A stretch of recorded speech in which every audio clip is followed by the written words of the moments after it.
Good evening. I'm Roger Mudd in Washington.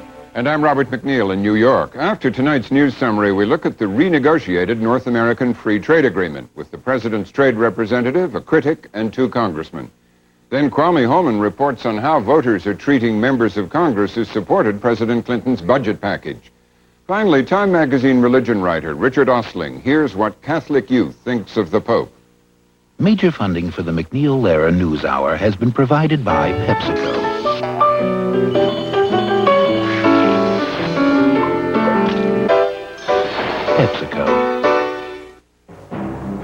And by the Archer Daniels Midland Company. ADM, supermarket to the world. And by New York Life, yet another example of New York Life's wise investment philosophy.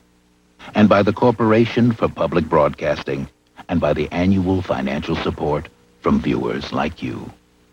Negotiations on the North American Free Trade Agreement, known as NAFTA, are now completed. The U.S., Mexico, and Canada reached side agreements today involving workers' rights and wages and environmental standards. NAFTA is designed to remove trade barriers between the 3 countries. The original agreement was drafted by the Bush administration, and candidate Bill Clinton endorsed it reluctantly and only if those side agreements could be nailed down. President Clinton talked about the final deal today during a visit to Oakland, California. In all of trade history, this is the first agreement that ever really got any teeth in environmental standards, any teeth in what another country had to do with its own workers and its own labor standards. There's never been anything like this before. It's a remarkable advance, and I think it's clearly will give the American people more jobs than it will cost. It will be a big job gainer for us, and it will be good for our economy. And over the long run, it will open up all of Latin America to trade with the United States in ways that we don't have access to now. It means a huge amount of economic opportunity for us, and I feel good about it. Some environmental and labor groups were quick to voice their opposition. AFL-CIO President Lane Kirkland said the side agreements had no teeth. The Sierra Club said the Clinton administration had failed to fix NAFTA's environmental deficiencies. And this afternoon, a coalition of labor, environment, and consumer groups held a news conference in Washington. NAFTA is fundamentally an agreement to protect investors, to encourage them to go to Mexico to take advantage of low wages and lax environmental standards and enforcement. And nothing in the side agreements announced this morning will fundamentally change that. NAFTA is still a bad agreement for workers. It's still a bad agreement for the environment. It's still a bad agreement for family farms. It's still a bad agreement for consumers. The Clinton administration is expected to send the treaty to Congress this fall for ratification. If approved, it would take effect January 1st of next year. We'll have more on the trade agreement right after the news summary. The Labor Department reported today the consumer price index rose just 0.1% in July. That followed a similarly small rise in May and no rise in June, adding up to the best 3-month inflation report in 7 years. Robin? Pope John Paul continued his visit to Denver today, celebrating Mass for cardinals and bishops in a Gothic cathedral. He told about 300 U.S. bishops that they must do more to attract and keep young people in the church. Many American Catholics have expressed discomfort with Vatican positions on abortion, birth control, and premarital sex. The Pope is in Denver for World Youth Day, a gathering of Catholic young people from 70 nations. And we'll have more on the Pope's visit and reaction to it later in the program. UN officials in Bosnia reported another tentative agreement today on the Serbian withdrawal from positions overlooking Sarajevo. A dispute over the Serbian pullback from 2 strategic mountains outside the capital has stalled peace talks in Geneva for more than a week. We have a report narrated by Louise Bates of Worldwide Television News. These Serb troops leaving Mount Igman weren't taking this as defeat. Their mood was one of a victorious force which had achieved its objective. In NATO's words, the strangulation of Sarajevo. As NATO aircraft monitored the withdrawal from above, United Nations personnel checked on the ground. But still confusion. Was the pullout complete or not? The Serbs said yes. The view in Geneva, where the talks were still on hold, was we'll wait and see. For a week, the peace mediators have strived to maintain the momentum. It's an exhausting and thankless task to keep the tempo in Geneva upbeat while both sides in the conflict continued to stall. There's a sort of general feeling that people have, I think, want to get on with talking now. Everyone in Geneva was waiting for news from Sarajevo and, most crucially, reports from UN commanders that the Serbs' claims were true. UN Brigadier Veer Hayes was charged with that role. He pressed Serb commanders to continue withdrawing their forces from Igman to previously agreed lines. Hayes apparently extracted an agreement. I'm very hopeful that what we have achieved here today, and with the quite clear and obvious withdrawal of the Serbian forces, that the peace talks at Geneva will be able to start again. This weekend could see Sarajevo's siege finally lifted. A team of 40 British medical personnel flew to Italy today on its way to evacuate sick and wounded children from Sarajevo. The trip on a chartered hospital plane was ordered by British Prime Minister John Major after an outpouring of public concern for the 5-year-old Bosnian girl named Irma. The critically wounded girl was evacuated from Sarajevo on Monday after a 6-day delay, which was blamed on UN bureaucracy. Irma remains in critical but stable condition in London. The U.S., Britain, and France today gave Libya until October 1st to hand over suspects in the Pan Am 103 bombing or face new, tougher sanctions. The ultimatum came shortly after the United Nations extended the current economic and arms sanctions imposed 16 months ago. 2 Libyans have been indicted for the 1988 bombing over Lockerbie, Scotland, which killed 259 people on the plane and 11 on the ground. Libya has so far refused to surrender the men. At least 39 people were killed today in the collapse of a hotel in Thailand. More than 300 were injured and dozens remained trapped in the rubble hours after the collapse. There were reports that 10 Americans had been staying at the hotel, which is in a provincial capital north of Bangkok. The hotel was undergoing renovation, but there was no official word on what caused it to collapse. That's our summary of the day's top stories. Now it's on to North American free trade, pro-budget congresswomen, and youth and the Pope.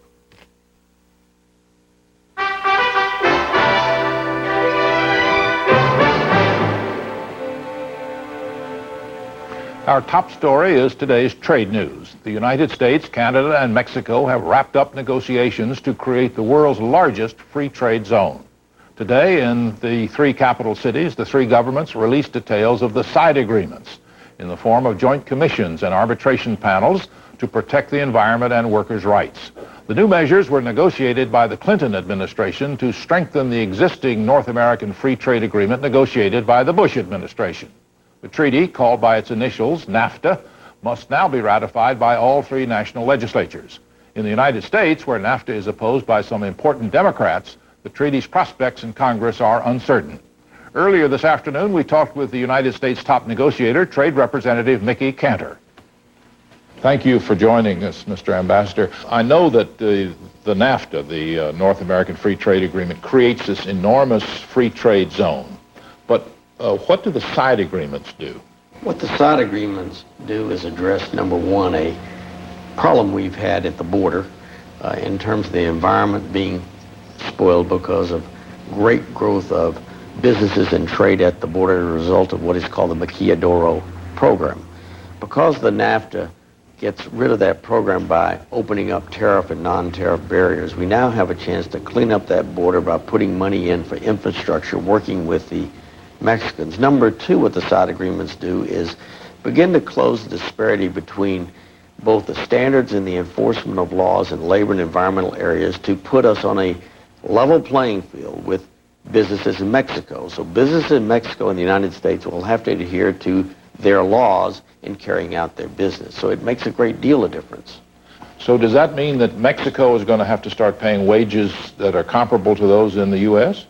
Well, number one, under this agreement, minimum wage laws have to be enforced. Whose minimum wage laws? Minimum wage laws in Mexico as well as in the United States as well as in Canada. Now, of course, we do enforce our laws, and we would hope Mexico enforces their laws as well. If they don't, there are, as you know, sanctions in this agreement which would force them to do so. Number two, we hope, because the agreement commits all 3 countries to raise average wages and to review it every year, although we can't force them to do it, we hope they're encouraged to do it because this agreement. Number three, because this agreement opens up trade and builds our economies, we believe wages will grow naturally. Let me also indicate that President Salinas this afternoon announced they were going to pass a law in Mexico or go through the National Wage Commission and tie real minimum wages to productivity. A change in policy in Mexico, it will raise the minimum wage, therefore raise all wages in Mexico. This is not only a new policy of Mexico, but is a very important one. So what's it do to the sovereignty of Mexico for the United States to be overseeing Mexico's enforcements of its own minimum wage laws? Well, we're not. We have a tri-national commission which is saying to each of our countries, enforce your own laws. That doesn't invade your sovereignty. We're very careful not to invade anyone's sovereignty. What we're saying is Mexico has very high standards in their labor laws, environmental laws, and in other laws. Sometimes they're not enforced as rigorously as we might like, or as even the Mexican government might like. What we're doing is saying that in situations where they're not enforced, and it's persistent and systematic, then that can go to dispute settlement and even sanctions in order to make sure those laws are enforced. As I said, to level the playing field between businesses operating in Mexico and businesses operating in the United States. So suppose you had a Mexican steel company polluting the air, refusing to pay minimum wages. How do you correct those violations? We've got to assume the Mexican government is not enforcing those laws with regard to that company or other companies similarly situated. Right. If that were the case, then someone could go to the Secretariat, it's called, or who is someone? Anyone. Any individual, any corporation? Group, any corporation, anyone could go to this. It's totally open. This is brand new in trade agreements. Right. We've opened it up to the public and say, we believe this law is not being enforced, or laws in the case you just gave me. Right. The Secretariat then has a set of both mandatory and discretionary criteria to determine whether they will take this situation and look at it. If they do, they then ask, in this case you've posited Mexico as your example, they would ask Mexico to explain why they're not enforcing their law, or whether they are or they aren't. Mexico has a chance to respond. If the response is not adequate, then it goes to the, and I'm going to truncate the process for you, to the ministers. The ministers of the three countries would meet if they believe, after consultation, that Mexico is not enforcing its laws and it's systematic and persistent. They then can convene what is called a panel, or an arbitral panel, or a quasi-judicial panel, if you want to call it that, which then could determine that Mexico is not enforcing its laws, has violated these agreements, therefore has to pay what we call monetary enforcement assessment damages, and must enforce their laws. If they continue to persist in not enforcing their laws, then trade sanctions can be invoked and will stay in place until they do enforce their law. Now, the system that you've set up for Mexico doesn't work the same way in Canada. Tell me about that. Mexico and the United States have not the ability on today's facts to take an international order, put it in a court of competent jurisdiction, not allow it to be reviewed, not allow it to be appealed, and automatically enforce it. We can't do that. Canada can, under today's facts. They have courts who will take international orders. They have competent jurisdiction. They will automatically enforce those orders and won't allow it to be appealed. That means that we're assured in Canada, because the courts, of course, have injunctive and other powers, as well as the powers to find themselves, they can carry out the orders of these panels if a country doesn't enforce its law or pay the damages under the case that we were just talking about. So Canada's in a little different position, but Canada has one more obligation. If their court doesn't work properly, they are in violation of this entire agreement, and of course then that is very serious business. Well, why did you have to give that exception to Canada? Well, there are really two reasons. Number one, they have a different court system, and it was sanctions in and of itself to have their courts enforce it. But number two, they have a political problem. Let's just be honest. They've said it publicly. Trade sanctions are volatile in Canada. They're controversial. Canada didn't want to go to that. They wanted to be part of this agreement. They are very much in support of it. And we believe this took care of the problem, ensured that Canada would adhere to the law, so there was no reason to put them in that political position. Next, Mr. Ambassador, is getting this whole thing through the Congress, and I know the Congress is fairly evenly divided on the issue. And just before we started, you got a call from the majority leader of the House, Mr. Gephardt, and I think he's sort of lukewarm on this, isn't he? Well, I think he's skeptical of any agreement that was based upon an agreement that was first negotiated by the previous administration. He was very concerned about that. I think he likes the fact, I think he can speak for himself, that there are supplemental agreements. I think he's not sure this takes care of all of the problems that he sees. Obviously, we'll try to work together in the implementing legislation to address the problems he thinks are left untouched by these historic agreements, path-breaking agreements, in order to reach the concerns the majority leader has.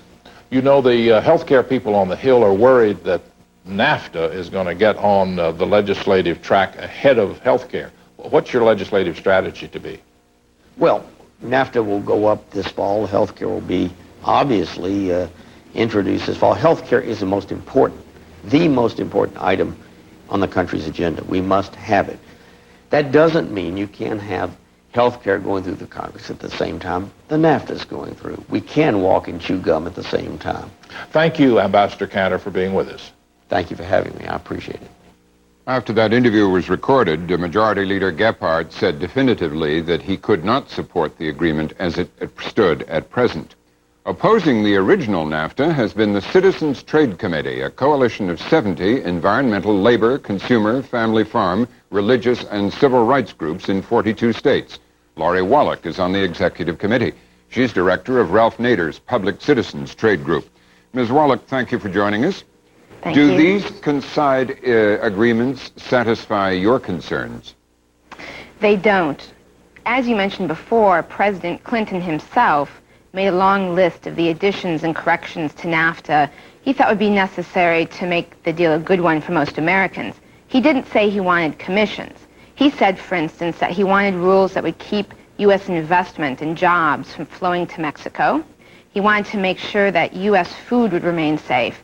And he wanted to make sure that U.S. environmental laws wouldn't be challenged as legal trade barriers under NAFTA and eliminated.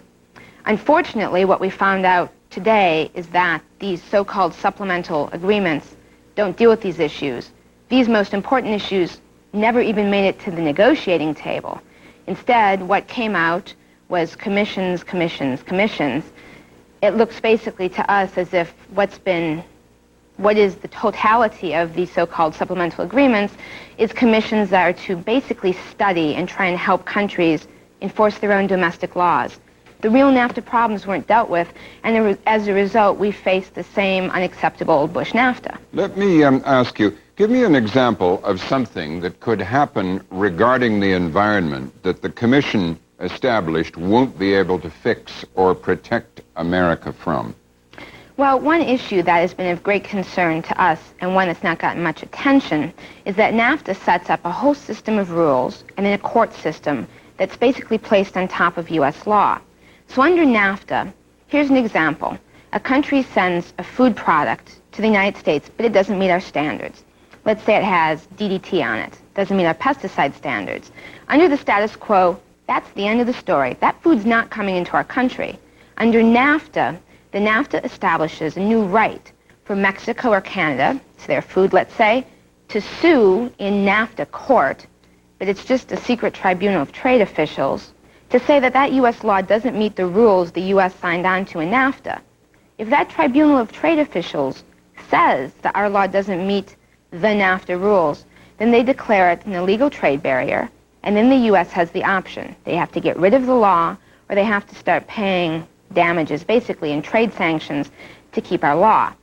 The commissions don't deal with that, and there are a lot of U.S. laws beyond just food laws that are up at risk. Commissions never discussed that. That issue was on President Clinton's list, right, but most of his list never got addressed. Let me ask you, in the case of a labor practice that, despite this side agreement, would, in your view, leave American workers vulnerable? Well, the side agreements, as I understand them on labor, the side agreement doesn't deal with the wage issue. That's a pretty big starter. Mexico, a U.S. company, has a great incentive to relocate to Mexico. Under NAFTA, a lot of new areas for U.S. investment are open that aren't available under the status quo. An investor knows they can leave their U.S. location, go to Mexico, pay the average wage, which is about $5 a day, and that's assuming that Mexico enforces its minimum standard, which, as Ambassador Cantor said, is all that those commissions would look at anyway. So $5 a day, very lax environmental enforcement, no worker other costs like pensions, insurance. And that company could then sell back into the United States at the same price as if it were manufacturing here. As a result, obviously, it's a huge increase in profit. So if you're a CEO or a major stockholder, this sounds like a good deal to you. If you're a worker in Mexico or in Canada or in the United States, this is not a good thing. And there is nothing in the commissions that deals with that wage disparity.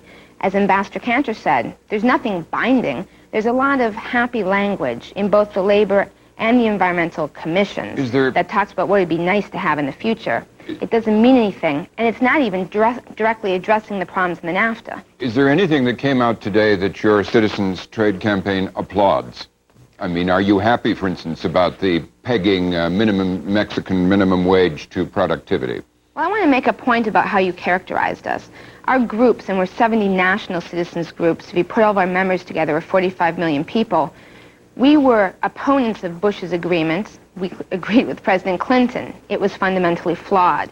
But when President Clinton made his speech, we pulled back, and we became critics instead of opponents, and we worked with the administration on President Clinton's list. So now, basically, we've waited and we've waited. We'd like this president to succeed. We wish he had done his list of fixes. The bottom line is, he never touched it. And in fact, even these commissions, the one point I would agree with Ambassador Cantor on is his description of how convoluted the process is, even to the extent that there are any so-called teeth at the end, some sort of sanction. Getting to them could take years and years, and Ambassador Cantor was trying to explain in a simple way how complicated they are. It's much worse. Okay. I don't think actually if there are meaningful sanctions, they're accessible. Okay. So we're not pleased, and we're disappointed. We'd like this president to have done better. Well, Ms. Wellock, thank you very much for joining us. Thank you. The fate of NAFTA now probably lies with Democrats in Congress, since it's assumed most Republicans are for it. Congressman Bill Richardson, Democrat from New Mexico, joins us from Albuquerque. He's a deputy whip in the House of Representatives. It'll be his job to help line up Democratic votes. A tough job with some top Democrats like House Majority Leader Richard Gephardt against NAFTA. Another is Congressman Sander Levin of Michigan. He joins us from public station WTVS Detroit. Congressman Levin, do the side agreements convince you now to support NAFTA? No, I'm very disappointed. The ambassador talked about a level playing field, but unfortunately these agreements won't bring us anywhere near that kind of a level playing field. You know, people in the factories, in the shops, and their owners say to me, how can we compete when the Mexican wage is $1.25 for the same work and they're very productive? This agreement really doesn't help that. It ties the minimum wage to productivity in one sense, but that isn't the issue. The issue is tying wages to productivity. The $1.25 paid in factories I saw in Mexico, that's above the minimum wage, but it's 1/10 the wage here in the United States. So I'm disappointed that this administration inherited from the Bush administration a very, very defective agreement. I'm afraid that it hasn't met the test or come close to it in the side agreements of bringing about a level playing field that our workers and businesses want. Congressman Richardson, what do you think of the side agreements? Well, I think that the Clinton administration has succeeded beyond expectations. I couldn't believe that the Canadians and the Mexicans agreed to some of the initiatives in the side agreements. For instance, what you have is the greenest trade agreement in history. You have trade sanctions and NAFTA benefits withdrawn if there are environmental and labor law violations. That's unprecedented. I never thought that those countries would agree to that, and these were some of the very strong conditions imposed by President Clinton. Most importantly, though, Robin, this has not come out. 200,000 export-related jobs will be created for America in the next 2 years. Immigration will be stemmed at the Mexican border because you're creating more jobs. That's a big problem in the United States. But I really feel that these side agreements are substantive, they are serious, they're enforceable, they have a lot of teeth, and I believe that many in the Congress, although the Democrats, we probably will be split, will end up supporting this. Robin, can I give you an example of why I think there aren't real teeth? Yes. Take the labor field. There was a little progress on the environmental side, though it takes 2 votes, including Canada's, if we act against Mexico on environmental issues. And Canada opted out of the whole system in terms of enforcement, so you can guess what they'll say. But look, the supplemental agreements say that there will be trade sanctions in the so-called labor area where there's a violation by Mexico of their minimum wages, but not if there's a violation by Mexico of the right to associate, the right to organize, the right to bargain collectively, and if necessary, the right to strike. That's left out of the sanctions area completely. Let's ask Congressman Richardson about that. This is a trade agreement. We cannot go into another nation's laws and change them completely. What we have created is commissions in labor, in environment, in worker rights, in import surges that allow the three countries to deal with these problems, but with teeth, with enforceable mechanisms, with the bill sanctions, no sanctions, with fines. though. But Bill, if it comes, I'm not talking about changing the Mexican law on the right to organize, but even if there are violations of their own laws, there are no trade sanctions applicable. Mr. Now, Richardson, let him answer, Congressman Levin. Okay, why is that? Well, Sandy, I don't think you've read the agreement. What we have for the first time is sanctions in the areas of worker rights, labor law, and the environment. If there's a violation, these commissions can impose country by country sanctions or withdrawals of trade benefits. That has never happened in any agreement that we've had, a trade agreement with Israel, in the GATT, in any international forums with the Asians. This is unprecedented. We ought to take advantage of this enormous precedent that has been set. Congressman Levin, so we can bring this to a level that probably everybody could understand. What worries, you come from a heavily industrial state, what worries you most that could happen if NAFTA became law? What are you most worried about? For example, in the motor vehicle sector, the light truck tariff is reduced, cut in half from 25% right away, and then it's phased out completely over 8 years. That's the Mexican tariff on light trucks coming into the U.S. Right. Now, what happens if the big three move light truck production to Mexico? And the administration hasn't received any assurances from the big three, and I've asked that they be given. But secondly, the workers down there, they don't have, they have on paper the right to organize, the right to associate. But Bill Richardson, I think, is wrong. There are no trade sanctions if Mexico doesn't follow its own laws in terms of the right to organize. Having trade sanctions as to the minimum wage doesn't help this situation, because you have a disparity of $1.25 versus $15. Congressman Richardson, what do you say about it opening the way for the big three, if they choose, to move light truck production to Mexico from where they could be imported into the United States with no tariff?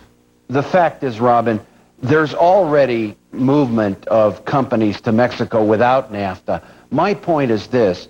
What we have in Mexico is a huge market for American goods. 15 cents of every dollar that they spend, a Mexican spends, is on an American product.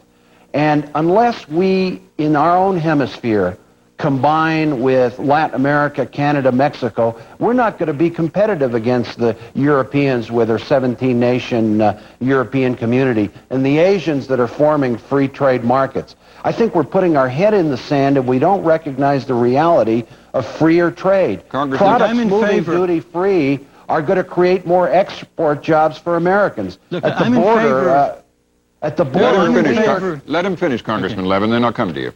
I think every border state in the United States is going to do very well, and I think that ultimately, within 10 years, states like Sandy will get more jobs. You simply are putting your head in the sand if you reject any kind of international economic reality that involves free trade and involves us becoming part of trading blocks. We must do that to compete. Congressman Levin? Look, I don't want to put my head in the sand. It isn't there. I want more trade. But I want trade with a level playing field. And we don't have it from this agreement. The border states may be helped by this, but the industrial sector throughout this country, and I think the agricultural sector, isn't going to be helped if we don't have supplemental agreements that make it clear that we're going to look after this problem of the disparity in wages of 10 to 1. And these supplemental agreements simply don't do that, Okay. I'm afraid. Let's turn for a moment, Congressman Richardson, to the prospects in Congress. With colleagues like Majority Leader Gephardt against this as it stands, what do you think of the chances in the House? Well, it's going to be a very tight battle, but I think ultimately we'll prevail because President Clinton will support this plan, and the Majority Leader didn't close off his total opposition. He remains open. He did so when we had the fast-track vote. He has some serious concerns. We have to deal with those. So does Sandy Levin. But I believe that with Republican support, 90 members of the House supported the NAFTA fast-track last year, that a coalition will be built that will be a very, very narrow victory. But I think these issues are legitimate. They should be debated. But these side agreements should be icing on the cake to convince those Americans concerned about whether the agreement would degrade the environment and hurt American jobs and American workers. These are excellent side agreements with teeth. I still can't believe they got those concessions. So I'm delighted, I'm optimistic, but it's going to be a very, very tough battle. Congressman Levin, are you taking the stance you are right now because you think you could get even tougher side agreements or more conditions imposed on this bill before it's put to a vote in the House? I'm taking this stand because the people that I meet on the street, and not only in Michigan, are really worried about jobs, Robin. We've lost 2 million manufacturing jobs the last decade. And these side agreements don't meet head-on the issue of what's going to happen to good jobs in America and the businesses that supply the large corporations. I'm afraid that's the end of our time, Congressman. Thank you both for joining us. Thank you. Thank you. Still ahead, members of the Congress try to explain their budget vote, and young Americans discuss the Pope.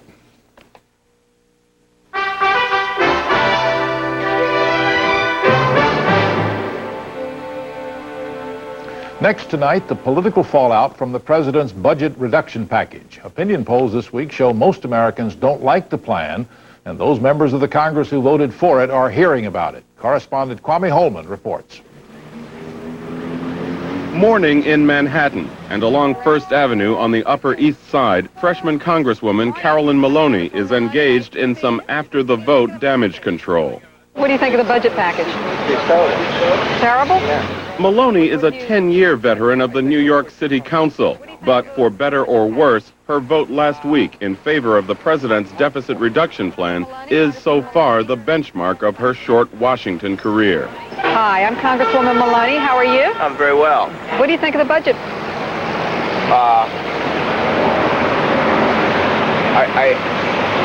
I'm just stumped by it, you know.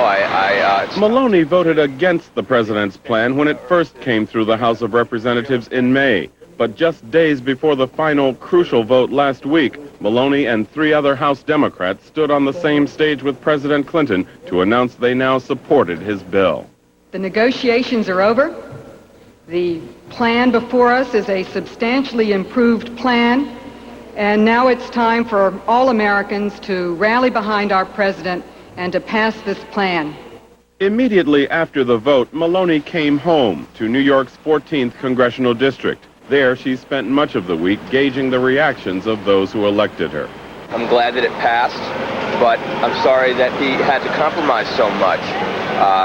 At the same time, I guess a lot of how it ends up depends upon further cuts that he's promised to make later on.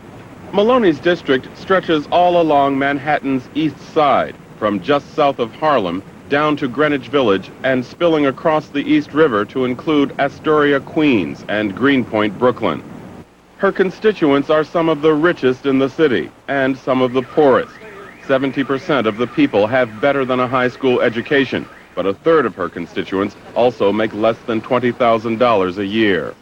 Her vote to raise taxes on the rich, to tax more Social Security benefits, and to provide tax relief to low-wage earners pleased some of her constituents and angered others.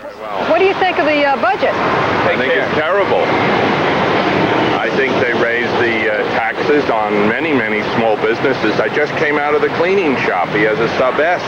He says it's a nightmare for him. He has a sub-S shop, and he said it's hard enough to get on in the city.